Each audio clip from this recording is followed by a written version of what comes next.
Era Tiago, seu melhor amigo, com o rosto vermelho de raiva, segurando uma carta amassada na mão. Você me traiu, gritou Tiago, jogando a carta no chão, revelando uma denúncia anônima sobre o segredo que Miguel guardava há anos. Naquele instante, o mundo de Miguel desabou. O que começou como uma amizade inocente em Lisboa transformou-se em um abismo de mentiras e desejos reprimidos. Miguel, professor de História em uma escola secundária no bairro de Alfama, sempre soube que sua orientação sexual era um fardo em uma sociedade ainda marcada por tradições conservadoras. Aos 28 anos, ele vivia uma vida dupla. De dia, o educador dedicado que inspirava alunos com lições sobre a Revolução dos Cravos. De noite, o homem solitário que lutava contra a solidão em bares discretos da Bairro Alto. Tiago, por outro lado, era o oposto perfeito. 30 anos, engenheiro civil casado com Ana, pai de uma menina de 2 anos, e o pilar de uma família católica devota de Sintra. Eles se conheceram na universidade, unidos por debates acalorados sobre política e futebol, e desde então, uma amizade inquebrável os ligava. Mas tudo mudou naquela noite chuvosa de outono.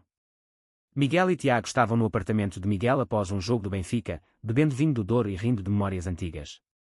A conversa derivou para assuntos pessoais. Tiago confessou frustrações no casamento, sentindo-se preso em uma rotina asfixiante. Miguel, impulsionado por anos de sentimentos não declarados, aproximou-se e, em um impulso, beijou Tiago. Para sua surpresa, Tiago não recuou imediatamente. Houve um momento de hesitação, um abraço breve, mas intenso, que deixou ambos atordoados. Tiago se afastou bruscamente, murmurando: "Isso não pode acontecer", e saindo correndo para a chuva. Nos dias seguintes, o silêncio entre eles foi ensurdecedor. Miguel se atormentava com culpa, havia traído a confiança do amigo. Ou finalmente revelado uma verdade que Tiago também sentia. Ele passava noites em claro, revisitando memórias de olhares trocados, toques casuais que agora pareciam carregados de significado. A pressão familiar pesava sobre ele. Sua mãe, viúva devota, sempre insistia em casamentos arranjados e netos, ignorando os sinais sutis de sua orientação. "Você precisa encontrar uma boa moça, Miguel", ela dizia durante os almoços de domingo em Cascais. Ele mentia, inventando namoradas fictícias para evitar confrontos. Tiago, em casa, lutava com demónios internos. Ana notava sua distração, mas atribuía ao estresse do trabalho em uma obra no Tejo. Ele se via no espelho, questionando sua identidade. Era possível sentir atração por um homem sem ser gay? Em uma sociedade portuguesa onde o casamento gay era legal desde 2010, mas o preconceito ainda reinava em círculos conservadores, Tiago temia o julgamento. Seus pais, aposentados em Porto, eram fervorosos católicos. Uma revelação assim destruiria a família. Ele decidiu ignorar o incidente, mas a carta anônima, enviada por um colega de trabalho de Miguel que os viu juntos, forçou uma confrontação. Miguel abriu a porta, o coração acelerado. "Tiago, por favor, me escuta." Mas Tiago entrou como um furacão, acusando-o de manipulação. "Você sempre soube, não é? Me usou como experimento." Miguel negou, lágrimas nos olhos, explicando que seus sentimentos eram genuínos, nascidos de anos de amizade. A discussão escalou. Tiago admitiu que o beijo o confundiu, mas jurou que era hetero, que amava Ana. "Isso foi um erro, Miguel. Um erro que pode custar tudo." Miguel, ferido, rebateu: "E se não for? E se for o começo de algo real?" A noite terminou com Tiago saindo novamente, deixando Miguel sozinho com a carta. Ele a leu, acusações de comportamento imoral, que ameaçavam expor tudo à escola e à família. Miguel sentiu o peso da sociedade portuguesa, onde o progresso legal nem sempre acompanhava as mentalidades. Ele decidiu confrontar o remetente anónimo, um professor rival chamado Rui, conhecido por suas visões conservadoras. No dia seguinte, na sala dos professores, Miguel o encurralou. "Porquê? O que ganhas com isso?" Rui sorriu friamente: "A verdade deve prevalecer. Não podemos ter influências assim nas escolas." Miguel saiu dali tremendo, mas determinado. Ele ligou para Tiago, propondo uma conversa honesta. Tiago aceitou relutantemente, marcando um encontro no mirador da Senhora do Monte, com vista para Lisboa. Lá, sob o sol poente, eles se sentaram em um banco. Miguel abriu o coração: "Eu te amo, Tiago. Não como amigo, mas mais que isso. Mas entendo se não sentes o mesmo." Tiago baixou a cabeça, confessando que o beijo o fez questionar tudo. "Eu sinto algo, sim. Mas tenho uma família. Não posso jogar tudo fora." A conversa foi interrompida por uma ligação de Ana, perguntando onde Tiago estava. Ele mentiu, dizendo estar no trabalho. Miguel viu a culpa nos olhos dele e soube que a batalha estava apenas começando. Aquela noite, em casa, Miguel escreveu um diário, registrando seus conflitos internos, o medo da rejeição, a dor de amar alguém indisponível, o dilema ético de interferir em um casamento. Ele se perguntava se valia a pena lutar ou se devia recuar, preservando a amizade. Enquanto isso, Tiago chegava em casa, beijando Ana distraidamente. Ela sentiu algo errado, mas ele negou. Internamente, ele debatia: trair Ana emocionalmente era pior que uma infidelidade física. Ele decidiu suprimir os sentimentos, focando na família. Mas sonhos com Miguel o assombravam, forçando-o a confrontar uma identidade reprimida. Miguel, no dia seguinte, enfrentou sua mãe durante o almoço. Ela mencionou um casamento de um primo, insinuando que era hora dele se casar. Ele quase confessou, mas engoliu as palavras, temendo magoá-la. A pressão social o sufocava, amigos heteronormativos faziam piadas homofóbicas casuais, reforçando seu isolamento. A tensão crescia. Tiago evitou Miguel por dias, mas uma mensagem chegou: precisamos resolver isso. Eles se encontraram novamente, e Tiago propôs um pacto de silêncio. Miguel concordou, mas com o coração partido. Ele sabia que isso era apenas o começo de uma tormenta maior. Os dias se arrastavam em uma névoa de ansiedade para Miguel. Ele lecionava mecanicamente, suas aulas sobre a ditadura de Salazar e quando ironicamente sua própria opressão interna.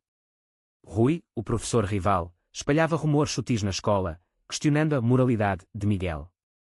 Alunos cochichavam, e o diretor o chamou para uma reunião informal. Há preocupações, Miguel. Mantenha tudo profissional. Ele saiu dali furioso, sentindo o peso do preconceito institucional em Portugal, onde leis progressistas colidiam com realidades conservadoras. Tiago, em sua obra No Porto de Lisboa, distraía-se com marteladas e guindastes, mas pensamentos sobre Miguel o invadiam. Ana notava sua ausência emocional. Durante o jantar, ela perguntou: o que é de errado, amor? Ele mentiu novamente, culpando o stress. Mas a culpa o corroía. Ele pesquisou secretamente sobre bissexualidade, lendo artigos em sites portugueses como o da Ilga, questionando se seus sentimentos eram reais ou uma crise de meia-idade precoce. Uma noite, Tiago não aguentou e ligou para Miguel. Não consigo parar de pensar nisso. Eles se encontraram em um café discreto na Baixa, longe de olhares conhecidos. Miguel, esperançoso, ouviu Tiago confessar: eu sinto atração por você. Mas amo Ana. Como conciliar isso? Miguel sugeriu terapia, mas Tiago recusou, temendo exposição. Em Sintra, todo mundo se conhece. Meus pais me deserdariam. A conversa evoluiu para um debate ético profundo. Miguel argumentou que viver uma mentira era pior que enfrentar a verdade, citando o progresso social pós-25 de Abril. Tiago rebateu, destacando o custo: perder a filha, a estabilidade. Você não entende, Miguel. Para você, é só assumir. Para mim, é destruir vidas. Miguel se sentiu invalidado, como se seus anos de luta fossem minimizados. No dia seguinte, Ana encontrou uma mensagem no celular de Tiago: sinto sua falta, de Miguel. Ela confrontou, lágrimas nos olhos. Quem é Miguel? Uma amante. Tiago, pego de surpresa, negou veementemente, inventando que era um erro de digitação para um colega. Mas Ana não acreditou totalmente, plantando sementes de dúvida. Tiago, em pânico, culpou Miguel internamente, decidindo cortar contato. Miguel, alheio ao incidente, enfrentava sua própria crise familiar. Sua mãe o convidou para um jantar com uma amiga solteira, uma tentativa óbvia de arranjo. Ele recusou, levando a uma discussão acalorada. Porque você não se casa, filho? Estou velha, quero netos. Miguel, exausto, quase revelou tudo, mas optou pelo silêncio, saindo da casa em Cascais com o coração pesado. Ele se perguntava se a honestidade valia o preço de perder a mãe. Rui escalou a hostilidade, enviando um e-mail anónimo ao diretor com provas fabricadas de conduta imprópria de Miguel. O diretor o suspendeu temporariamente, pendente de investigação.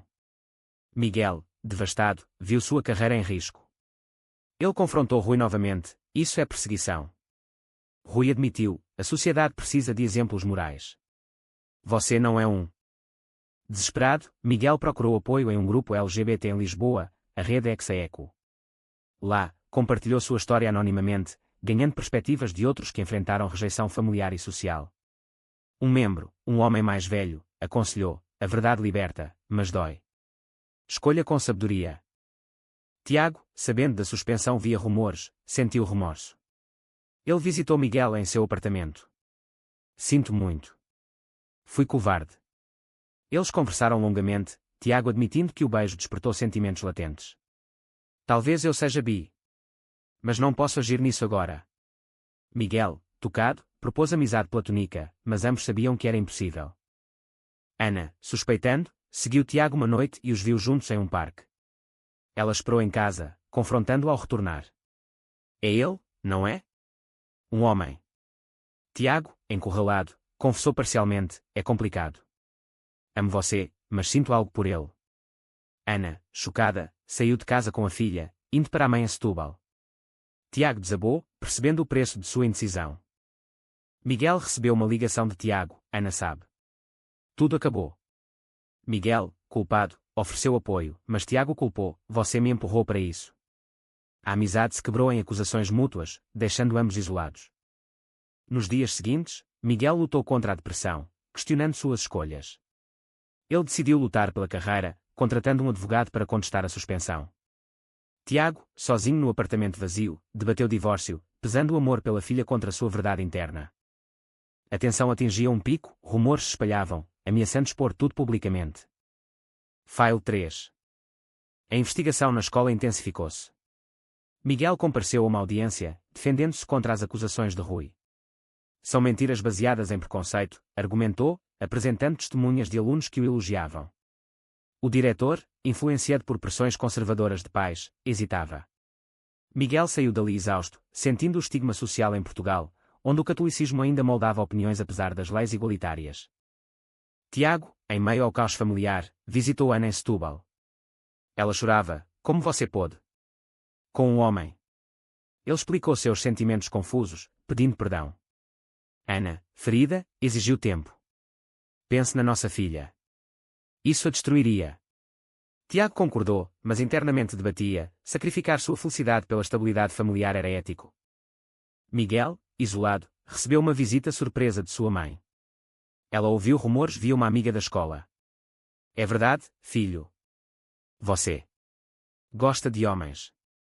Miguel, sem escapatória, confessou. Sim, mãe. Sou gay. Ela reagiu com choque, lágrimas e acusações. Onde errei? A igreja condena isso. Miguel defendeu-se, explicando que era quem era, citando o amor como universal. Ela saiu abalada, deixando-o devastado. Tiago soube da confissão via Miguel e sentiu inveja da coragem dele. Ele decidiu confrontar seus pais em Porto. Durante um jantar, revelou, estou confuso sobre minha sexualidade. O pai explodiu, isso é pecado. Saia daqui. A mãe chorou, implorando que ele rezasse. Tiago saiu deserdado, dirigindo de volta a Lisboa em lágrimas, questionando se a honestidade valia o exílio familiar. Os dois se reencontraram em um bar na Moraria. Miguel consolou Tiago, bem-vindo ao clube da rejeição. Eles compartilharam dores, fortalecendo o laço. Tiago admitiu, talvez eu te ame. Mas Miguel, cauteloso, rebateu, e Ana? Não posso ser o motivo de uma família destruída. Ana, em Setúbal, refletia. Ela amava Tiago, mas o engano a magoava. Ela ligou para ele, propondo terapia de casal. Tiago aceitou, vendo uma chance de reconciliação. Mas durante as sessões, seus sentimentos por Miguel emergiam, complicando tudo. Miguel, enquanto isso, venceu a investigação. Rui foi advertido por calúnia. Mas o dano estava feito, alunos o olhavam diferente, reforçando seu isolamento. Ele se juntou a protestos LGBT em Lisboa, encontrando comunidade, mas ansiando por Tiago. Tiago traiu Miguel emocionalmente ao esconder as sessões de terapia. Quando Miguel descobriu, sentiu-se traído, você me usou para questionar, mas volta para ela. Tiago defendeu, é pela minha filha. Entenda. Miguel, furioso, terminou a amizade, adeus, Tiago. A separação doeu. Tiago progredia na terapia, aceitando sua bissexualidade, mas escolhendo a família. Ana perdoou parcialmente, mas a confiança estava abalada. Miguel, sozinho, viajou para o Algarve, refletindo sobre perdas. Ele escreveu cartas não enviadas a Tiago, expressando amor e raiva. De volta, Tiago enfrentou uma crise. Ana descobriu mais mensagens antigas. Ela pediu divórcio. Tiago, livre mas quebrado, procurou Miguel. Eles se encontraram no castelo de São Jorge. Tiago confessou, escolhi errado. Quero tentar com você. Miguel, hesitante, ponderou o custo, anos de dor, famílias destruídas.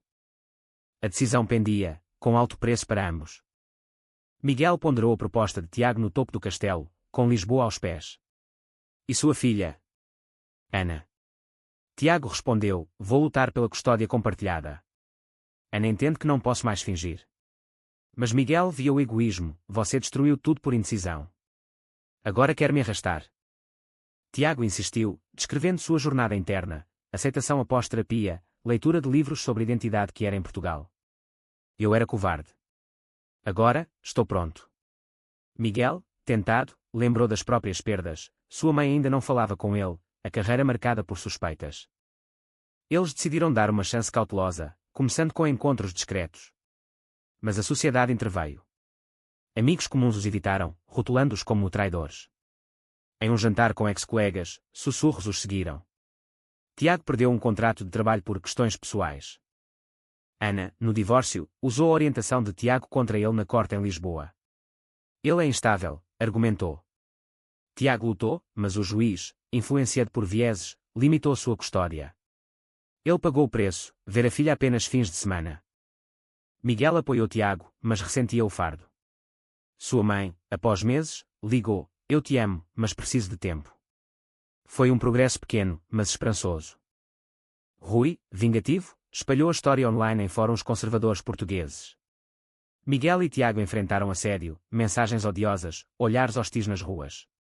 Eles participaram de um evento da PRID em Lisboa, encontrando solidariedade, mas também protestos contra. Tiago questionava, valeu a pena? Miguel respondia, a liberdade sim, mas o custo é alto.